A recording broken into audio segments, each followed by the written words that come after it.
দর্শক, দেশ এবং বিদেশ থেকে যারা দেখছেন সবাইকে নিউ ন্যাশনে স্বাগতম। আমরা সবাই জানি সাম্প্রতিক সময়ে কোটা আন্দোলন নিয়ে সারা দেশে কি উত্তাল, কি আন্দোলন হয়েছে, কি দমন নিপীড়ন হয়েছে এবং মানবাধিকার কিভাবে লঙ্ঘিত হয়েছে। জাতিসংঘ সহ বিশ্বের বিভিন্ন গণমাধ্যম তারা কিভাবে বাংলাদেশ নিয়ে রিঅ্যাক্ট করেছে আপনারা সবাই দেখছেন। এই বিষয় নিয়ে আমরা আরো দেখছি যে এই আন্দোলনে সবচেয়ে বেশি স্মরণকালের পিছনে যত আন্দোলন হয়েছে 69-52 আন্দোলনগুলো আমাদের ইতিহাস অতীত হয়েছে, কিন্তু সাম্প্রতিক সময়ে যে আন্দোলন হয়েছে আন্দোলনে সরকারি বিশ্ববিদ্যালয় পাশাপাশি বেসরকারি বিশ্ববিদ্যালয় যে অভূতপূর্ব তাদের যে সাড়া রয়েছে, এটি সত্যি এটি আলোচনার বিষয় এবং অনেকেই এই বিভিন্ন মহলে আলোচনা করছে। কারণ সরকারি বিশ্ববিদ্যালয় যারা শিক্ষার্থী তাদের অনেক হিসেব নিকেশ রয়েছে, তাদের অনেক গোল রয়েছে, কিন্তু বেসরকারি বিশ্ববিদ্যালয়ে আমরা এক কথা বলি যারা ধনীর দুলালি তারা এখানে লেখাপড়া করে এবং তারা বিদেশ চলে যায়। কিন্তু তারা কেন এই আন্দোলনের সমর্থন করছেন? আমাদের সাথে এই আলোচনায় যুক্ত হয়েছেন ইউনিভার্সিটি অফ এশিয়া প্যাসিফিকের আইন বিভাগের ছাত্র শাহরিয়ার ইসলাম শোভন। তিনি নিউ নেশনের সিটি পেজ এডিটর। জনাব শোভন, কেমন আছেন? জি, খুব ভালো আছে। আপনি কেমন আছেন ভাইয়া? আছি আলহামদুলিল্লাহ ভালো। কোটা আন্দোলনে এই কোটা আন্দোলন ছিল মূলত সরকারি চাকরিতে রিজার্ভ কম থাকবে বেশি থাকবে এইসব নিয়ে ছাত্রদের আন্দোলন, এবং এই আন্দোলনে মূলত সরকারি বিশ্ববিদ্যালয় বিভিন্ন বলা যায় স্বায়ত্তশাসিত এবং বিভিন্ন গভর্নমেন্ট এবং বিভিন্ন ইউনিভার্সিটি কলেজের স্টুডেন্টরাই বেশি এখানে চাকরি প্রত্যাশী যারা তারা এখানে অংশগ্রহণ করেছে। কিন্তু বেসরকারি বিশ্ববিদ্যালয় নিকট অতীতে বাংলাদেশে এই ধরনের কোনো ইনভলভমেন্ট দেখা যায়নি, কিন্তু এই আন্দোলনে যে পরিমাণ তাদের ইনভলভমেন্ট হয়েছে, আসলে বেসরকারি বিশ্ববিদ্যালয়ের স্টুডেন্টরা এখানে এত ইনভলভমেন্ট হওয়ার কারণ কি মনে করছেন আপনি? আচ্ছা, ধন্যবাদ গাজী ভাই। দেখেন, মানে যখন বেসিক্যালি আসলে বাংলাদেশে এই প্রোটেস্টটা স্টার্ট হয়, এই প্রোটেস্টটা কিন্তু আসলে শুধুমাত্র কোটা আন্দোলন বা কোটা সংস্কার আন্দোলন নেই ছিল না। বেসিক্যালি এটা ছিল দুইটা প্রোটেস্ট বাংলাদেশে একত্রে ছিল। একটা হলো পেনশন স্কিম, যেখানে আসলে বিশ্ববিদ্যালয়ের শিক্ষকরা ইনভলভ ছিলেন। অ্যাট দ্য সেম টাইম এখানে যারা বিসিএস এক্সাম বা গভর্নমেন্ট জবগুলো করবেন তাদের আসলে একটা খুব সুন্দর একটা ইনভলভমেন্ট ছিল। বাট প্রবলেমটা হলো যে আমি আসলে একটু মার্ক করি যে বেসরকারি বিশ্ববিদ্যালয়ের অ্যাডমিশন গুলো কিন্তু আসলে ধনীর ছেলেরা বা তাদের যে ছেলেরা যে পড়বে এই কনসেপ্ট থেকে বের হয়ে আসছে। কিভাবে? মানে প্রত্যেকটা বেসরকারি বিশ্ববিদ্যালয়ের অ্যাডমিশনের জন্য কিন্তু তাদেরকে রিটেন ভাইভা এই স্টেজটা পার করতে হয়। ঠিক আছে? সো মানে ইউনিভার্সিটি ভিত্তিক বিশ্ববিদ্যালয় ভিত্তিক পড়াশোনার প্যাটার্ন চেঞ্জ হচ্ছে এবং তাদের মধ্যে আসলে ফ্যাসিলিটিস বলেন বা আমাদের কম্পিটিটিভ যে সিলেকশন মেথড বলেন সেটাও চেঞ্জ হচ্ছে। সো বেসরকারি বিশ্ববিদ্যালয়ের শিক্ষার্থীরা এই জায়গায় কোটার সংস্কার আন্দোলনে 2018-তেও জয়েন করেছিল। বাট 2024-এ আসলে এইরকম সাড়া ফেলার একটাই কারণ, সেটা হলো আপনি যদি খেয়াল করে দেখেন যে ধরনের হামলা শিকার আসলে কোটা সংস্কার আন্দোলন শিক্ষার্থীরা হয়েছিলেন, ওই জায়গায় আসলে কোনো শিক্ষার্থী চুপ করে বসে থাকার মতো আসলে পরিবেশ ছিল না। এবং দ্বিতীয় কথা হলো আসলে বেসরকারি বিশ্ববিদ্যালয়ের শিক্ষার্থীরা মানে প্রাইভেট ইউনিভার্সিটি স্টুডেন্টরা কিন্তু আসলে এখন বর্তমানে আপনি এটা বলতে পারবেন না যে তারা বিসিএস এক্সাম দিবে না বা এই স্টুডেন্টরা জুডিশিয়ারি দিবে না বা কোনো গভর্নমেন্ট জবের ক্ষেত্রে তারা ফর্ম ফিল আপ করবে না। ব্যাপারটা একদমই এমন না। আমি বিশ্বাস করি যে এই স্টুডেন্টরা আসলে এখন অনেক বেশি কনসার্ন হয়ে গেছে তাদের ক্যারিয়ারের প্রতি বলেন, ইন ফিউচারের প্রতি বলেন, যে কারণে তারা মনে হয়েছে এই জাস্টিসটা আসলে এনশিওর করাটা উচিত। এটা তাদের জন্য প্রয়োজন, তাদের ফিউচার জেনারেশনের জন্য করা প্রয়োজন। দ্যাটস ওয়াই আসলে ব্র্যাক, এনএসসি, ইউএপি থেকে শুরু করে যেসব বিশ্ববিদ্যালয়গুলো রয়েছে প্রত্যেকটা বিশ্ববিদ্যালয় কিন্তু আসলে স্বতঃস্ফূর্ত একটা প্রয়াস ছিল যে কোটা সংস্কারটা করতে হবে। তবে হ্যাঁ, মানে পাবলিক ইউনিভার্সিটি যেরকম আসলে ভাস্ট একটা ওয়েতে তারা করতে পেরেছিল শুরু থেকে, বেসরকারি বিশ্ববিদ্যালয় শুরুর দিকে তাদের এরকম আসলে ওতপ্রোতভাবে পরিস্থিতিটা ছিল না। কিন্তু সামনে সামনে যতটাই আসলে আন্দোলনের সময় যতটা গিয়েছে, বেসরকারি বিশ্ববিদ্যালয়ের শিক্ষার্থীদের আসলে ইনভলভমেন্ট ঠিক ততটাই বেড়েছে। না, আপনার কথাতে বোঝা যায় যে আসলে মূলত দমন নিপীড়নকে কেন্দ্র করে এই বিষয়টা বেসরকারি বিশ্ববিদ্যালয়ের স্টুডেন্ট আসলে সহ্য করতে পারেনি। এক্স্যাক্টলি। হ্যাঁ, কিন্তু আমরা পরিসংখ্যান দেখি যে বেসরকারি বিশ্ববিদ্যালয়ের স্টুডেন্টরা বেশিরভাগই বিদেশ চলে যায়, হ্যাঁ, অথবা তারা বেসরকারি কোনো অন্যান্য আদার্স জব করে। বাট সরকারি চাকরিতে বেসরকারি বিশ্ববিদ্যালয় ততটা ইনভলভমেন্ট আমরা নেই, এটা আমরা দেখছি আমাদের পরিসংখ্যানে। কিন্তু এইবার আন্দোলনে তাদের যে এত বেশি ইনভলভমেন্ট, আপনার কথায় যেটা আপনি এটাই মনে মেসেজ দিতে যাচ্ছেন, যেটা হলো যে ছাত্রলীগ বা অন্যান্য যে যারা ছিলেন যে রাজনৈতিক দল যে ছাত্রদেরকে দমন করার জন্য যে উপায়ে যে ভাবে ব্যবহার করা হয়েছে, সেই বিষয়টাকে তারা কি মেনে নিতে পারে না? অবশ্যই গাজী ভাই, তারা যে আসলে মেনে নিতে পারবে না ব্যাপারটা কিন্তু নরমাল। কেন? আপনি কিন্তু উত্তর দিয়ে দিচ্ছেন, মানে প্রশ্নের উত্তরটা আপনার কাছেই রয়েছে যে স্টুডেন্টরা আসলে মাইগ্রেট করছে ফরেন কান্ট্রিতে, ডেভেলপ কান্ট্রিতে। ধরে নিলাম আপনার কথাটা ট্রু, বাট ওই জায়গা থেকে হয় কি, যখন প্রাইভেট ইউনিভার্সিটির স্টুডেন্ট, যেমন আপনার সন্তানকে আপনি প্রাইভেট বিশ্ববিদ্যালয়তে দেয়া মানে হলো আপনি এক্সপেক্ট করতেছেন তারা কোনো ভায়োলেন্স, কোনো ধরনের পলিটিক্যাল প্রোগ্রাম, এইসব জায়গাগুলোতে তারা থাকবে না। অর্থাৎ এই সেফ জোন বা এইরকম কয়েকটা ফ্যাসিলিটিস এর কারণেই কিন্তু আপনি প্রাইভেট ইউনিভার্সিটি গুলোতে আপনার সন্তানকে দিচ্ছেন। সো আমি মানে পলিটিক্স এর দরকার রয়েছে, স্টুডেন্ট পলিটিক্স এর ইম্পর্টেন্স রয়েছে, বাট স্টুডেন্ট পলিটিক্স এর ইম্পর্টেন্স এর মধ্যে এটা দেখতে হবে যে মেরিটস এন্ড ডিমেরিটসটা কোথায়, অর্থাৎ কতটুকু পর্যন্ত আমার ব্যারিয়ার রয়েছে। ইটস নট লাইক দ্যাট যে আপনার একটা স্টুডেন্ট পলিটিক্স এর ট্যাগ নিয়ে আপনি অনেক কিছু করতে পারবেন। You have some limitation, so আপনি এটা কখনোই ক্রস করতে পারবেন না। সো প্রাইভেট ইউনিভার্সিটি স্টুডেন্টদের ক্ষেত্রে এই লিমিটেশনটা রয়েছে। সেক্ষেত্রে সিন্ডিকেট বলেন, ট্রাস্টি বোর্ড বলেন, প্রোভিসি, ভিসি বলেন, এইটার আসলে এই সিন্ডিকেটের বাইরে গিয়ে আপনি কোনো কিছু করতে পারবেন না। যখন আপনি এই পাওয়ারটা এক্সারসাইজ করবেন, তখন আসলে যেহেতু প্রাইভেট ইউনিভার্সিটি স্টুডেন্টরা নিজের টাকা বা নিজের পয়সা দিয়ে আসলে স্টাডি করেন, এট দ্য সেম টাইম তারা তাদেরকে ব্রেনস্টর্মিং করতে হয়, তাদের হলো একটা 6 মাসের সেমিস্টার, একটা খুব রিগোরাস একটা রুটিন তাদেরকে ফলো করতে হয়। ওই জায়গা থেকে আসলে এই ধরনের সিচুয়েশনকে তারা কখনোই স্টুডেন্টরা ফলো মানবে না, এন্ড দ্যাটস ওয়াই তারা আসলে আউটবার্স্ট করেছে। এন্ড আমি মনে করি একটা জাস্টিস এনশিওর করার ক্ষেত্রে প্রাইভেট ইউনিভার্সিটি স্টুডেন্টরা যেভাবে সামনে থেকে ফ্রন্ট লাইনে নেতৃত্ব দিচ্ছেন এই কোটা সংস্কার আন্দোলনে, ওই জায়গা থেকে আসলে আমি মনে করি না যে এরপরে আসলে কেউ কখনো পাবলিক এন্ড প্রাইভেট ইউনিভার্সিটিকে সেপারেট করবে। আই বিলিভ যে তাদের একটাই আসলে মানে পরিচয় থাকবে, একটাই, দে বোথ আর স্টুডেন্টস।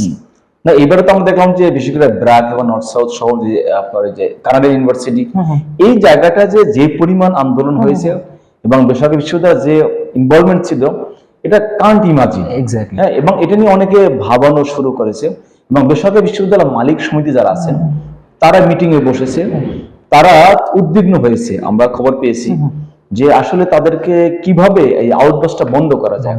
হ্যাঁ, এখন তারা কি, মালিকরা কি স্টুডেন্টদের এভাবে কন্ট্রোল করতে পারবে? ওকে গাজী ভাই, এইটা হলো বেসিক্যালি আনসার হবে দুইটা। প্রথম কথা হলো যে প্রাইভেট ইউনিভার্সিটি স্টুডেন্টরা এখন এজেন্ডা জাস্ট একটাই এজেন্ডা, সেটা হলো স্টুডেন্টরা বিশ্বাস করে পড়াশোনার জন্য একটা এনভায়রনমেন্ট তাদেরকে বিশ্ববিদ্যালয় কর্তৃপক্ষ তাকে দিবে। সো পড়াশোনা এনভায়রনমেন্ট বলতে ইটস নট লাইক দ্যাট যে আপনি একটা মানে খুব সুন্দর একটা ক্লাসরুম দিবেন, অনেক ফ্যাসিলিটিস দিবেন, এটা না। এনভায়রনমেন্ট বলতে বোঝানো হচ্ছে সুষ্ঠু পরিবেশ। অর্থাৎ আপনার সাংবিধানিক বলে, বাংলাদেশের সংবিধান বলে, তারা যেই ধরনের সিচুয়েশনে আসলে পার করে আসছে বর্তমান সময় কোটা সংস্কার আন্দোলনে, তাদের আসলে সেফটি এনশিওর করাটা সবার প্রথম কাজ। এবং ওই জায়গাটা আসলে কোন রাজনৈতিক দল, বিশেষ করে বাংলাদেশ ছাত্রলীগ যে কমিটিগুলো আসলে প্রাইভেট বিশ্ববিদ্যালয়গুলোতে রয়েছে বা দিয়েছে, এই জায়গাটা আসলে প্রাইভেট ইউনিভার্সিটি স্টুডেন্টরা কখনোই মানবে না। অর্থাৎ রাজনীতির একটা হলো কোর একটা ভ্যালু রয়েছে, অর্থাৎ স্টুডেন্ট পলিটিক্স এর একটা লিমিটেশন রয়েছে। যখন আপনি লিমিটেশনটা ক্রস করবেন, তখন এইটা কিন্তু আসলে আলটিমেটলি আর পলিটিক্স থাকছে না, মানে স্টুডেন্ট পলিটিক্স থাকছে না। স্টুডেন্ট পলিটিক্স যারা করে, ছাত্র রাজনীতি যারা করে, তাদের টাইটেল কিন্তু ছাত্র, সবার প্রথমে স্টুডেন্টস, দে আর স্টুডেন্টস। সো একজন স্টুডেন্ট যখন আরেকটা স্টুডেন্টের স্বাভাবিক কাজগুলোতে ব্যাহত করবে, যখন একটা স্টুডেন্ট আরেকটা স্টুডেন্টকে ডমিনেট করার ট্রাই করবে, তখন কিন্তু ওই সাধারণ স্টুডেন্টগুলো কখনোই এই পলিটিক্সকে কখনোই আসলে মূল্যায়ন করবে না। ওই জায়গাটা থেকে আসলে স্টুডেন্ট পলিটিক্সকে ব্যান করার একটা চিন্তা ভাবনা আসলে স্টুডেন্টদের মধ্যে রয়েছে। এবং দ্বিতীয় কথা হলো যে এই ধরনের 147 টোটাল হলো মার্ডার, মানে কিলড হলো, এটা আমাদের সরকারি হিসেবে আমাদের বলা আছে। সো ওই জায়গা থেকে আমরা যদি ধরেও নেই 147 জন মারা গেছেন, so they need justice. And ওরা এটাই চাচ্ছে যে আমরা জাস্টিসটা দেখব, এটা এনশিওর করব। এন্ড স্টুডেন্ট পলিটিক্স এর মাধ্যমে যে ধরনের সন্ত্রাসবাদীটা চলছে, ডমিনেট করার যে টেন্ডেন্সি চলছে, কাজী ভাই দেখেন, একটা বিশ্ববিদ্যালয়, বেসরকারি বিশ্ববিদ্যালয় চালাতে হলে না, ধরেন 8টা ডিপার্টমেন্ট আছে একটা ইউনিভার্সিটিতে, ওই 8টা ডিপার্টমেন্টের স্টুডেন্টদেরকে চালানোর জন্য কিন্তু মোটামুটি 100 থেকে 200 ক্লাব থাকে। অর্থাৎ আপনি স্কিলস ডেভেলপ করার জন্য আপনার বাইরে যেতে হবে না। বেসরকারি বিশ্ববিদ্যালয় এটা আসলে সেলফ ফান্ডেড, এইটা এখান থেকেই করে দিচ্ছে skills development. And after that এইটাকে মনিটর করতেছে ডাইরেক্টরেট অফ স্টুডেন্টস ওয়েলফেয়ার, প্রত্যেকটা বিশ্ববিদ্যালয় রয়েছে। প্রাইভেট ইউনিভার্সিটিটাকে খুব ভালোভাবে ফলো করে। এরপরে রয়েছে ইসিএ, এক্সট্রা কারিকুলার অ্যাক্টিভিটিস। অর্থাৎ একটা student hard skill and soft skill grow করার জন্য যা যা প্রয়োজন, এটা আসলে আলটিমেটলি ইউনিভার্সিটি দেয়। প্রশ্ন হলো তাহলে স্টুডেন্টরা পলিটিক্স এর মাধ্যমে কি এনশিওর করবে? কেন প্রয়োজন? যেমন পাবলিক ইউনিভার্সিটিতে হলের অনেক ব্যাপার থাকে, বিভিন্ন বিশ্ববিদ্যালয়ের বিভিন্ন জায়গার মানে অনেক হিসেব। প্রাইভেট ইউনিভার্সিটি কিন্তু এরকম ভাস্ট কোনো হিসেব নাই। পাবলিক ইউনিভার্সিটিতে অনেকগুলো ইনজাস্টিস আছে, তো তাদের Exactly. থাকা খাওয়া, হ্যাঁ, অনেক ক্লাস কিছু। পায় না ঠিক মতো, অনেক কিছু, অনেক প্রবলেম তারা ফেস করে। অনেক কিছু থাকে। সো প্রাইভেট ইউনিভার্সিটির ওই জায়গা থেকে যারা আসলে স্টুডেন্ট পলিটিক্সকে ফ্রন্টলাইন থেকে লিড করবে, তাদেরকে কিন্তু এই কোয়েশ্চেনে আনসার গুলো দিতে হবে, এন্ড আনসার গুলো হবে realistic and convincing. It's not like that যে স্টুডেন্ট পলিটিক্স আমার সাংবিধানিক অধিকার এন্ড দ্যাটস ওয়াই আমি এটা করব। সংবিধান কিন্তু এটাও কখনো বলে নাই যে কারো উপরে জোর জবরদস্তি করতে হবে। এন্ড সংবিধান কিন্তু আমাকে এটাও বলছে ইকুয়ালিটি বিফোর ল, অর্থাৎ আপনি মেজরিটি একটা পোর্শনের সুবিধার জন্য আপনি কিন্তু অন্য কোনো গ্রুপকে কিন্তু আপনি ডমিনেট করতে পারেন না। সো স্টুডেন্ট পলিটিক্স এর নামে আপনি চাঁদাবাজি করতে পারবেন না। স্টুডেন্ট পলিটিক্স এর নামে বিশ্ববিদ্যালয়ের সামনে চায়ের দোকান থেকে 50-100 টাকার চাঁদা তুলতে পারবেন না।